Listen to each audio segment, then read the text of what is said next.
This is Defender Radio. Defender Radio is brought to you by the Association for the Protection of Fur-Bearing Animals. It's the week of May 29, 2017, and this is Michael Howie welcoming you to episode 431 of Defender Radio. Let's start with the obvious. Stopping conflict with wildlife before it begins is always our preference.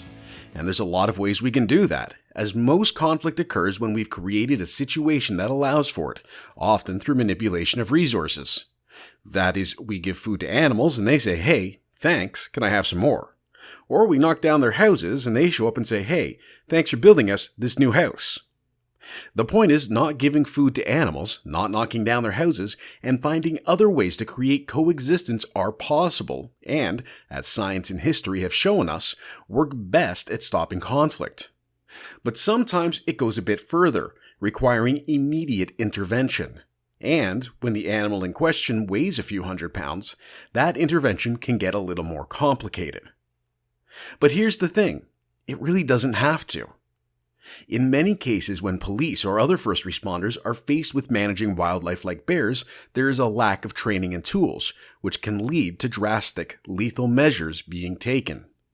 Sylvia Dolson and the Get Bear Smart Society in Whistler, however, can help these first responders manage bear conflict while keeping themselves and the bears safe. To discuss how she and her colleagues train police, what kind of methods are employed, why tranquilizing isn't always ideal, and how we can all learn to get a bit smarter about bears, Sylvia joined Defender Radio. I think the smart place to start is to talk about the Get Bear Smart Society, just sort of set up the context for who you are and who the society is. Can you give us the 2-minute history of the organization and what you do? So the Get Bear Smart Society helps communities become bear smart. So that can be through education of residents or visitors to their community. We also help with bear-proofing the waste systems and people's backyards. And lastly, we help wildlife managers and police officers to manage bears in a non-lethal manner. And this is all focused on the concept that we can coexist with bears, particularly in areas like Windsor, where wildlife is just always there. Not Windsor, sorry, Whistler. Yeah, so Windsor, boy, that's pretty urban. Yeah, those are bears made out of leftover GM parts. In Whistler, we've got a lot of wildlife. We live in the forest here, and so bears have access to pretty much every square foot of this town at any point in time. And so we have to be well equipped to deal with those situations. And then we have visitors from all over the world who, have never seen a bear and may not even know what a bear is. But, mostly they want to get a selfie with a bear. So that's becoming a huge problem. Yeah, and that's we saw that in the last week with the sea lion in Vancouver, or Vancouver area. That was a really good highlight of when that goes wrong. Do not feed wildlife. Well, and because that message is across species too. Absolutely, yeah. And so in feeding a bear, if you're going to hand feed a bear and your hand is near the bear's mouth, at some point somebody can expect to get bitten or slapped. Mm-hmm. And that's just the way that a bear communicates. And people do all kinds of crazy things. They may tease the bear with food. I've seen it happen myself, and I had to sort of almost push somebody out of the way right before I could see the bear was going to slap her because she was teasing him with food, pulling it away, putting it there, pulling it away.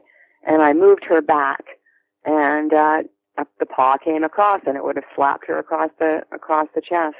So, things happen, and bears don't have the same etiquette as humans, and so you have to expect them to behave the way they would with other bears. Yeah, and when they're outweigh us by a couple hundred pounds and have those pancake-sized paws, it's a little more assertive. Yes, and a bear has 5 times the strength per pound of muscle that a human does. Wow. And so, a little 50-pound yearling has the strength of a 250-pound man. Yeah. And people, may not realize that. But you could see how quickly that sea lion pulled the girl into the water. No problem at all. Mm-hmm. Yeah. Oh, that was a big animal. That was a large animal.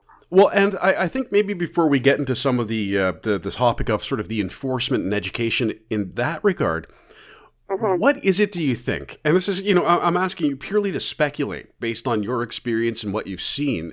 Why do so many people seem, I mean, on one hand, when it comes to some animals, they want to get up close and personal. They want to take the selfies. And then with others, and in my experience, the coyote is the perfect example of this. There's just baseline fear that controls them.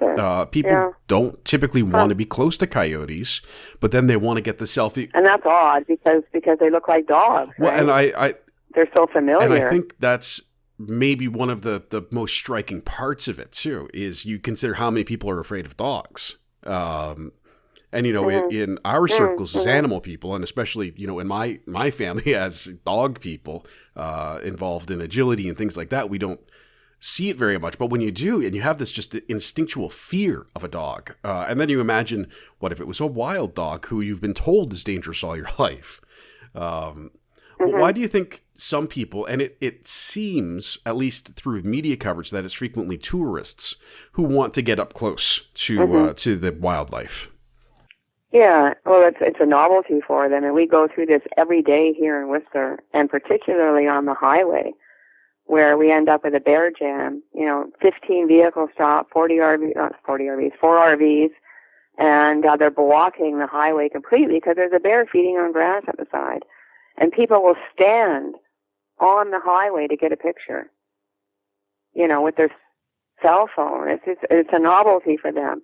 And I can't say, in my younger years, I did do the same thing. Yeah. In Yellowstone or something, If I saw a bear, oh my God, that was so exciting. And I can remember somebody on a megaphone saying, "Please get back into your vehicle." Oh my God. So, it's not like we all haven't done something at some point, but I think we know more now than we ever did before. And especially with social media, we're seeing the results of what can happen. We maybe were a little silly back in the day, and I didn't really realize what the outcome may be, because you didn't see the video of a sea lion pulling a girl into the water. Like, I'm not going to the edge of the dock anymore and staring down at a sea lion. But remarkably, not going to happen. Remarkably, we've now got photos in the news of that dock being lined with tourists. Holding out their phones, wanting a shot of the sea lion. And that's, one of the things I've considered for the fur bears is, there's always talk about multilingual signs that say don't feed the wildlife. But having multilingual cards and information that explains what can happen if you do. And particularly the concept, and this is, there are people who disagree with this, although I think it is very frequently true, is the concept of, a fed bear is a dead bear. I hate that expression. I know, but it's accurate because of the way the system is currently set up. That's a bear who and certainly decides that coming toward people for food is a good idea.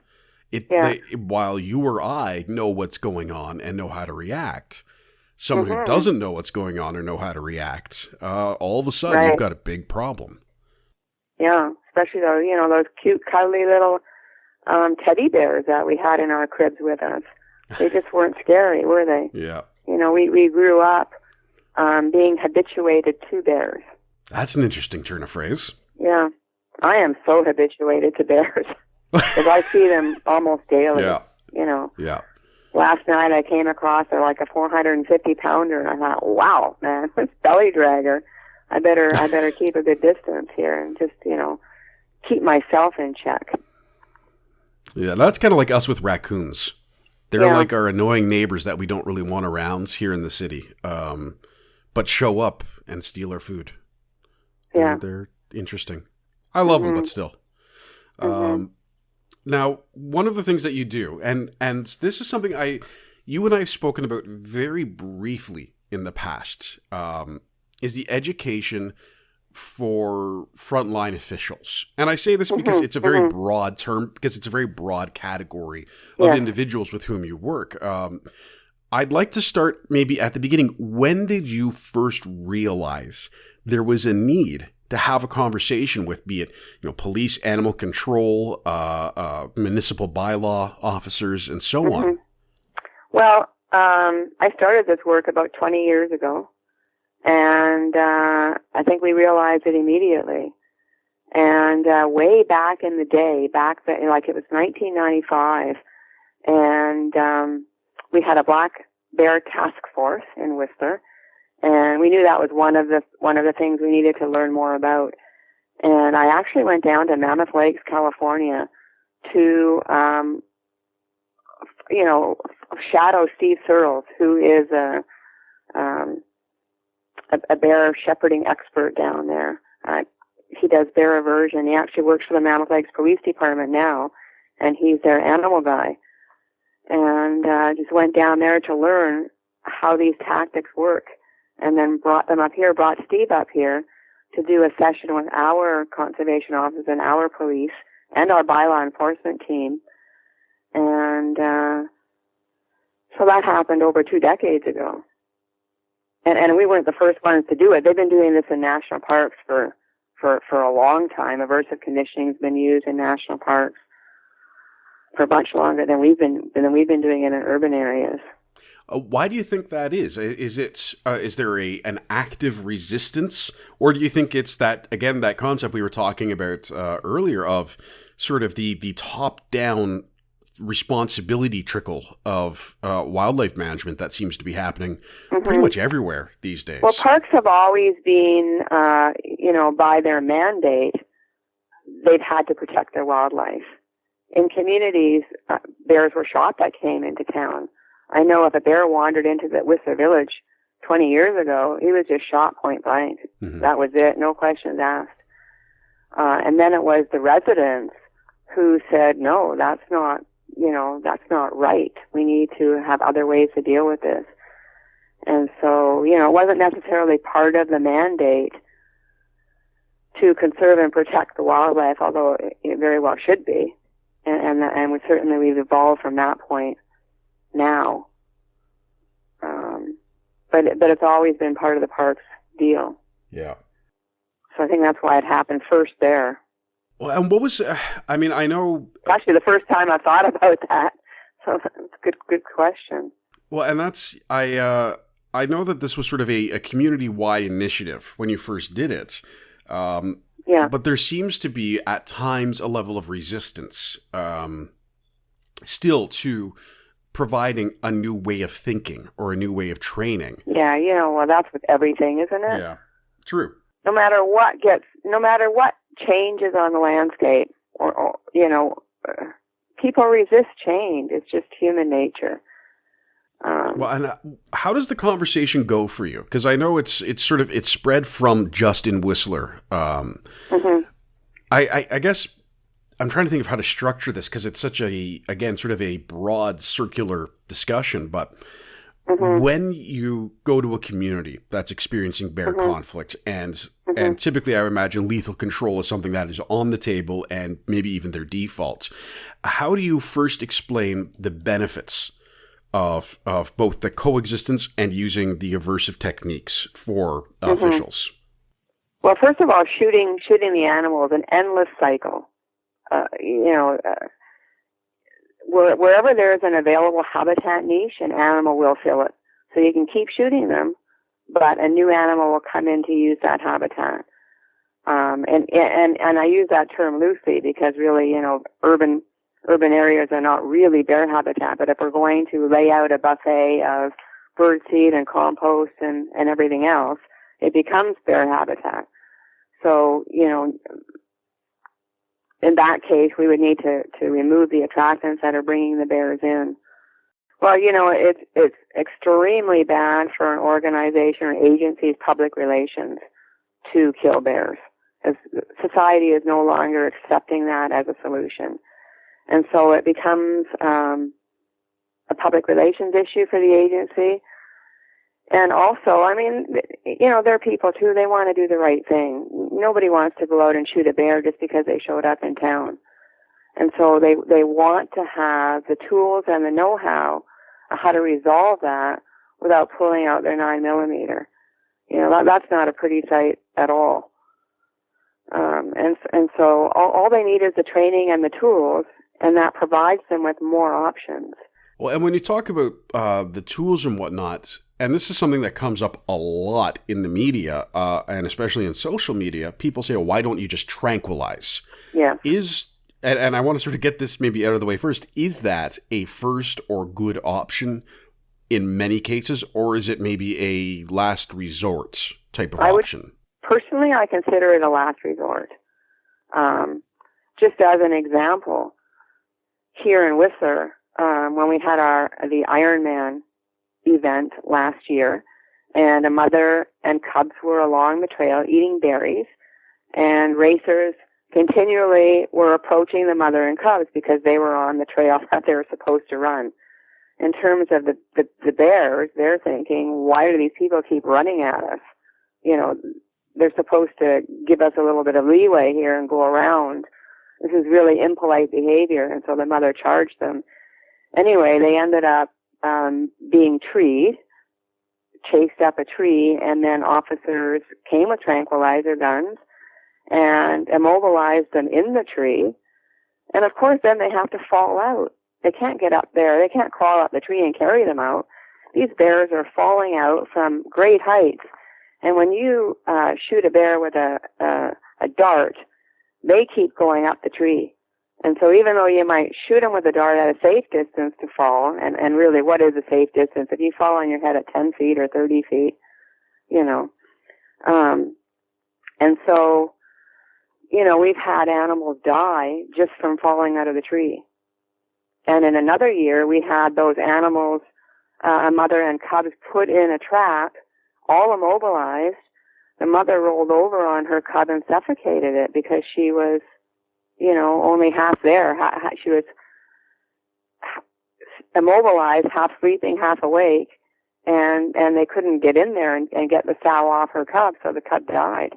Yeah, that's tragic. It's very tragic. So many things can go wrong. Yeah, there are very clear risks to using tranquilizing as a means of movement or sort of control. So what are the other tools then? This is sort of I think the natural progression. Yeah. If we're not going to kill them, and tranquilizing them isn't an option, what's in between? Yeah. So there's, in that particular case that I just described, that family could have been left in the tree until the race was over. Bears are super comfortable in trees, and that's their safe place. And so, just getting a volunteer to man the base of the tree, they would not have come out of that tree until everybody had left. And so we've actually done that here in town, is just man the tree and let them come down under the, cover of darkness. We also teach officers how to use rubber bullets, bean bags, which can be used at a closer distance. They don't quite have the impact of a rubber bullet. A rubber bullet can actually kill a bear if used improperly. And so there's a lot of training that has to go into this as well. We have noise deterrence. You can use pepper spray. The best thing to use is your own human dominance, to use your own voice, your own body posturing. So if you stand facing a bear, square-shouldered, erect, that's a clear sign to that bear. He knows exactly that you are standing your ground. It's different than crouching down or turning to your side or turning to your back. The bear sees that as submission. If you add to that frontal body posture, stamping of the feet, clapping of the hands, a short bluff charge toward the bear, and yelling at the bear in a tone that you mean it, they get it. They absolutely get it. You don't actually need the rubber bullets and all of that unless you're working at a distance. I really wish officers would use their body posturing more, but I think there's some embarrassment involved in that. They like to use their guns and tools. But you can. I think there's also a level of fear. Yes, for sure. Especially police officers. That's not what they're trained to do. And if they get a 1-day training or a couple of hours of training, it's not enough. Mm-hmm. They actually need to shadow somebody who's doing this kind of work, because the first time you face off a bear, it can be pretty scary. Oh, yeah. It's hard for me to remember what that was like, but I'm sure it was pretty scary, I know that I can bluff a bear. I know that if I deal with a bear the way he would deal with me, and in a constantly negotiating situation, I'm watching for every little facial expression. Like if a bear draws his nose down and squares off his lip, that is the instant that the behavior is changing from relaxed to defensive or possibly assertive. Mm-hmm. And so you're watching for all of these key things.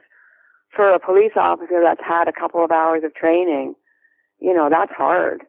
It's hard to, first of all, get over your fear, and then secondly, to watch for these subtle little things.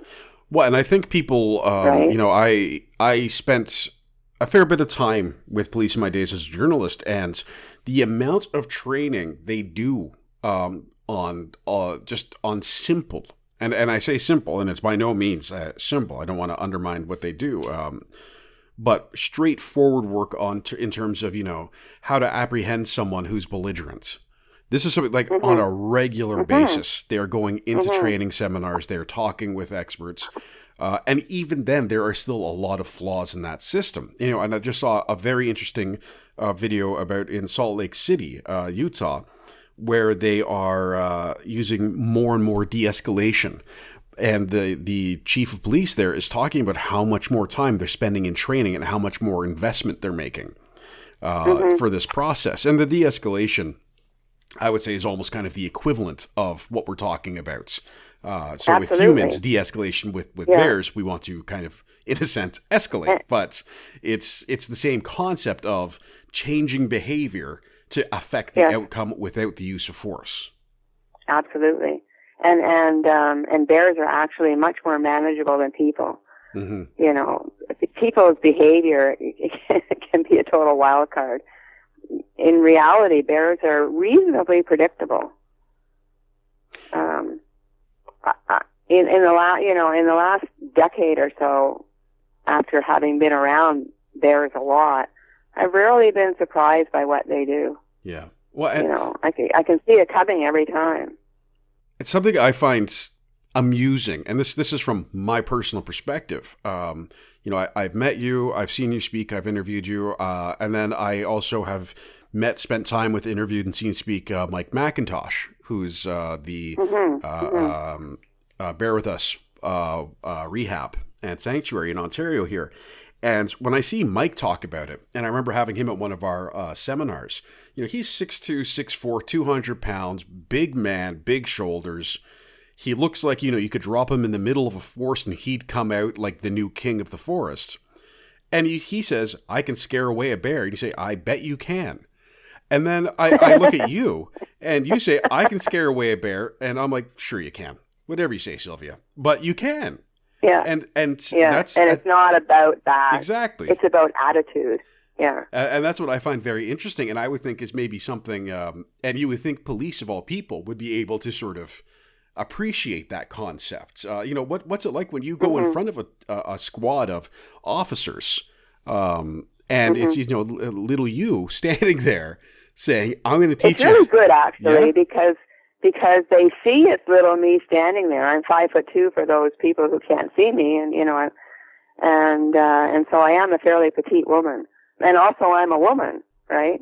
Yeah. And we're not supposed to be able to manhandle bears, but I show video that I've collected over time, and I had actual video of a bear charging me, and I was hand holding my video camera, and I yelled at the bear in quite a tone, and she stopped dead, and she had cubs with her, and she was salivating. You could see how upset she was, and my camera didn't even move.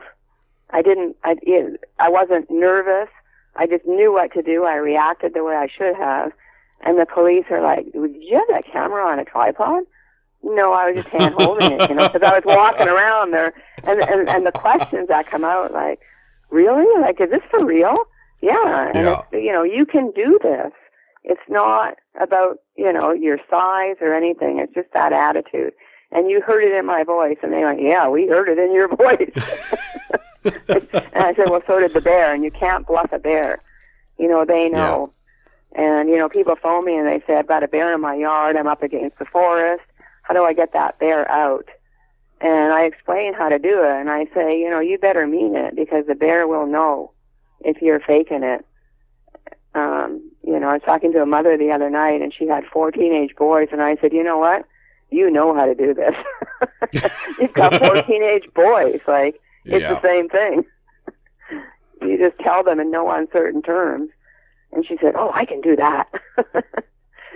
Well, I feel like that's if I tell my wife I'm going to leave the dishes for the morning, she could probably scare away a grizzly bear with the eyebrow lift. The eyes are critically important. That is the most important thing. So, and I've gone to the landfill. We used to practice at the landfill when we were first learning how to do this. What techniques work best, and, we're trying to perfect things. And we had an area where bears were feeding at a drop-off station. And we were trying rubber bullets, we were trying bean bags, we were trying just our voice, just noisy turns, running at the bear, all these different things. And then I said, I'm going to try just staring this bear down until I creep him out. And I just stood there and stared at him, and he wouldn't look at me. And then he looked at me a couple of times, and we had eye-to-eye contact. And he looked down, he looked back at me, and then he just turned around and fled. And he didn't stop running. It's all about the eyes. In another circumstance, I was driving on the highway here, and there was a bear jam. And I stopped, and I was just, in my civilian clothes. And so I started asking people if they could please get back in their vehicles and leave the bear alone. And I was getting sworn at and yelled at, and, they were going to get their picture. So I thought, fine, I will go chase the bear off. So there's like 10 cars stopped. I go stamping up the hill to chase this bear off. I'm giving it my best tone of voice and my stamping and clapping of the hands. And the bear is just standing there. It keeps feeding. I thought, oh, my God, how embarrassing is this? I kind of, so I kind of hung my head down and turned around and left to go back to the car. And then I realized, oh, my God, I've got my sunglasses on. He couldn't see my eyes. Wow. And I turned around, and I was probably 20 feet already further away from the bear. I turned around, and I yelled at him one more time and stared at him, and he looked at my eyes, and he turned around and galloped off. Jeez. And so I realized that day how important it was for the bear to see your eyes and to make that connection. And that's why, we used to say when you're in grizzly country, do not use direct eye contact. Because it's very, very, very threatening. It's very interesting how that works. I mean, with dogs, we know that they look at the different parts of the human face, but that's part of the domestication process over thousands of generations that they've learned to sort of, we've selectively and artificially bred them to recognize what we want from them, and they know how to look at us and understand. But when you're dealing with a wild animal, both black bears and grizzly bears, it's really interesting how much eye contact and facial features still play into it. And I used to wonder. I still wonder when I smile at my dog. Like I guess she knows I'm not borrowing my teeth. But what does she think about that? Yeah. And I learned from a black bear researcher, Dr. Ben Killam, how the smile evolved in humans over time. That originally, millennia ago, we used to bar our teeth or smile to let the other person we were meeting know that, hey, I'm friendly, but don't push it, right? And now it's just become a pleasant thing. But it evolved as partially of a barring of the teeth, right? To just say, that's interesting. I'm friendly, but don't mess with me. I thought that was interesting. I would think your dog is probably looking at you, looking at you, thinking, "Poor human, you have such flat teeth." Look at those canines. You couldn't rip anything apart with those. Yeah. You can't even catch a ball with them. Now, something that, and again, I'm sort of playing on things I have seen on social media. As you know, one of the joys of my life is managing social media and the comments.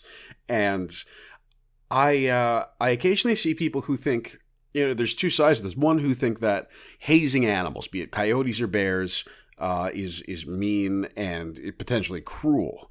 There's one someone recorded, and I'm sure you've seen this, one of those Halloween light up clown dolls from a garbage can, and the bear comes over and it scares the crap out of the bear and he runs away. And I thought, that's awesome, right? I gotta get one of those for the raccoons. And people are commenting saying that's cruelty.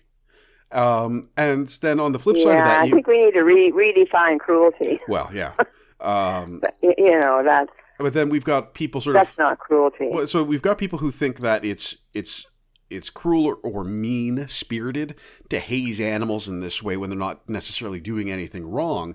And we've also got the people who think that the animals should be coming close to us, who should be around us at I won't say like right up against us, but, at a reasonable distance. How do we communicate that it isn't cruel or mean-spirited? Like this sort of feels like one of those, we're trying to do what's right for the animals. It's tough. Yeah. I mean, you can only explain it. And, I'd be willing to call it a tough love approach, but I'm not willing to call it cruel. There's no cruelty involved whatsoever. And that's not to say that when things go wrong, it can't be cruel, because bears have been killed with rubber bullets. But when it's properly, when projectiles are properly deployed, it is not cruel. But officers do need the training so that the cruelty doesn't come into it, because it can hurt. And, there can be bruising from a rubber bullet that's shot too close, with too little distance between you and the animal. So, but when it's done properly, it's not cruel. You're just teaching a bear in a language that they understand what the limits of our tolerance are, what's acceptable behavior in human territory. We're not going out into the bear's den or into bear habitat and doing this. When a bear comes into an urban space, your home range, your den space, your house, they know where they are. They know it's impolite, and they're going to react as soon as people confirm that. But if you allow them to feed at your bird feeder and, stand on the porch taking their picture and giggling and laughing, the bear takes that as a signal that, oh, no problem. They're inviting me to, and they're sharing their food, because bears share food resources. You always see 10, 20 bears at a salmon stream or many bears together at a landfill. They know how to share food resources, and it's not unusual for them to expect people to share theirs. But we need to let them know that it's unacceptable to be hanging around and causing property damage and things like that on our turf. Well, and I think that plays also into what you were saying when, a bear does get too close to a person. Their behavior, the way they would manage another bear, even in gentle terms for a black bear, can be extremely hazardous to a human. Yeah. It's the slap and run technique or the message bite. Even if you watch like a mother and a cub and they're in a narrow space, for example, and the mother wants to get past the cub, the mother will give a little message bite on the cub's shoulder to say, get out of my way. Yeah. And the cub, reacts by getting out of the way, and that's communication. So if people get too close to bears, they can get a message bite on the leg saying, whoa, too close, right? And that behavior can now, we don't have a lot of fur and fat, so it hurts more. Speak to yourself, but... no, and that's again where that, you and I may not see these things as problematic, but... you get a person who does not love wildlife or a tourist who does not understand, and all of a sudden they're calling the police, they're calling the officers, they're saying, what are you going to do about this animal? And that's where that conflict very, very quickly escalates. Now, one thing we've been talking a lot about is sort of how this is done in in an area like Whistler, where you do have a lot of development, but you're surrounded by nature. What about in a circumstance, in Vancouver or, here in Hamilton, Steel City, should a bear somehow, and this, it's a long shot, but if we get bears into these much more dense urban areas, can we use these same tools, or do we need to reevaluate the strategy? Yeah, you need to reevaluate the strategy, because if you don't have anywhere to send that bear, where they have a clear avenue of escape and clear cover, cover where they can go back into the forest or somewhere where it's acceptable to be.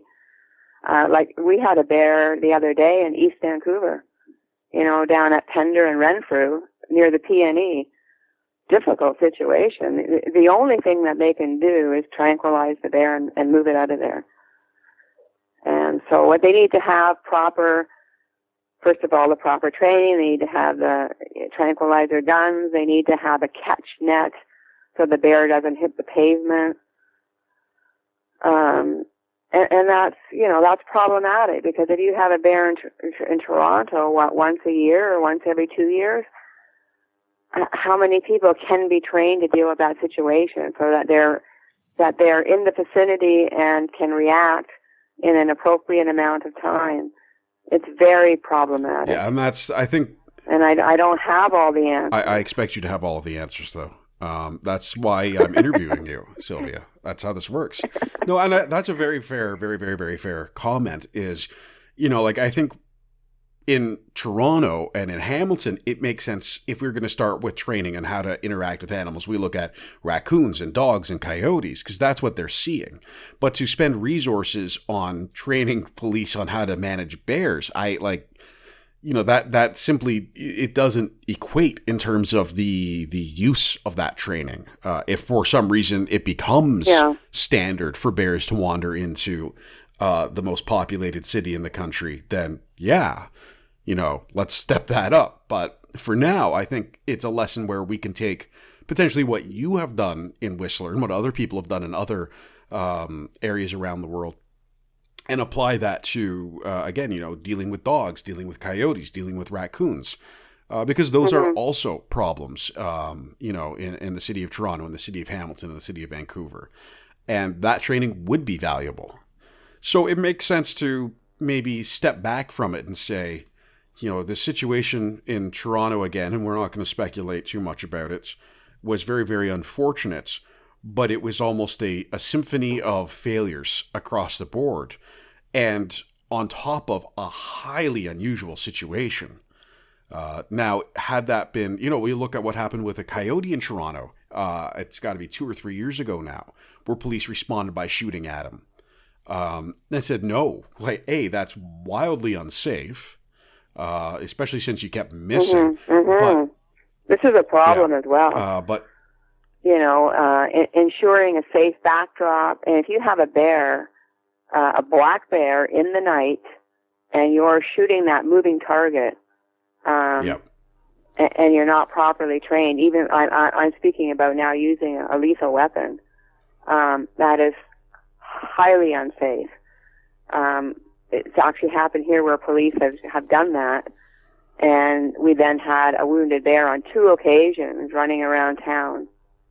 Until he bled out and died. Just horrible. But it's a very difficult thing to do, to shoot a black object in the dark that's moving. Well, and that's also then when we come back into the preventative. I mean, this case in Toronto, there's very little I think we can do about it now, outside of asking some pretty... Well, and I think, although I do think people can be trained, I'm not saying to train the entire, police department for that, but there should be a few trained people that the police have their phone numbers and that they can come in and help in these situations. Yeah. Well, and I think from what I read, and I tried to get my hands on pretty much every piece of media regarding this incident, police did reach out. They did contact the ministry who should have come to assist and didn't. And they reached out to, as I said, Toronto Zoo, who said, we have someone, but then we need, where are we going to take this bear? How are we going to transport them?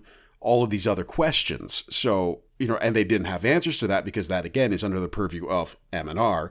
And Toronto Police has no, I don't even think, authority to transport wildlife. So, you sort of, as I said, it was a symphony of failures.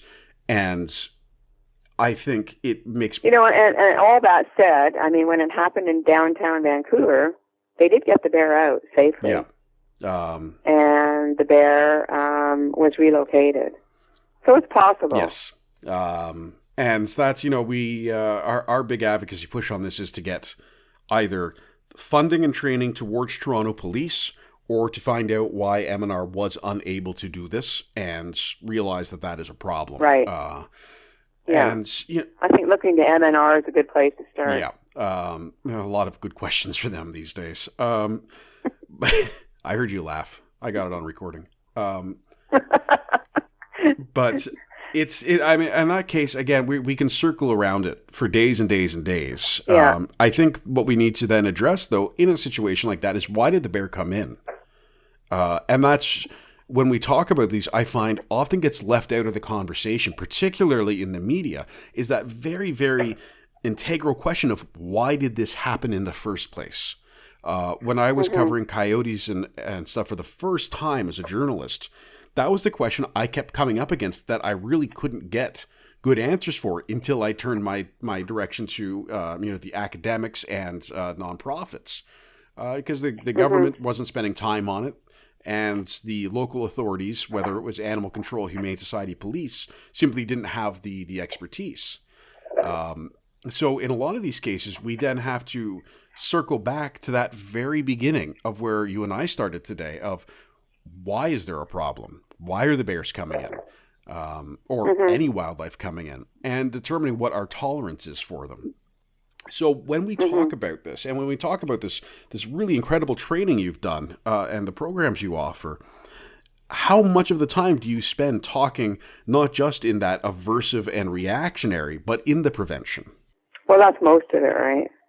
Let's say 80% of it is always on prevention and proactive measures.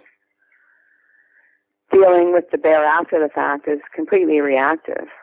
And so we put most of our energy into the proactive. That's what I spend most of my time doing. And does that work? I guess that's the place to end the conversation, is like it. And that's where I think, it's not apparent to a lot of people, or people who see bears a lot and don't have a tolerance for them. So what is the final message? We've talked about the aversive. We've talked about when the system doesn't work and how we need to look at that. But how do we show the world that all of this is almost meaningless unless we really do focus on that prevention, and that it is effective in the long term? Well, I think that's $1 million question, isn't it? I mean, if we had all those answers, we wouldn't have global warming, climate change, all that stuff. Changing people's behavior is phenomenally difficult, and I don't know how to do it. I have some strategies that are reasonably effective, but if we had the answers to those questions, this planet wouldn't be in the state it's in, to be fair. And so, we keep educating, we keep using the best possible tools we can to effectively create sustainable behavior change in people, and provide officers with tools, provide people with the knowledge of what they need to do, and communities and policymakers with the knowledge and tools that they need to create bear smart communities. And, we're getting there. And eventually there'll be enough social pressure to, where it'll be like, see somebody light up a cigarette now or drive drunk. It's pretty reasonably socially unacceptable. And so that's somewhere where we have to get, is changing social norms, and that takes a long time. To learn more about the Get Bear Smart Society, or how your community can benefit from the training they offer, visit bearsmart.com. That's it for this week, folks. I hope you enjoyed the show, and remember to follow me on Facebook and Twitter at Defender Radio and Instagram at Howie Michael. Until next time, this is Michael Howie for Defender Radio, reminding you to stay informed and stay strong.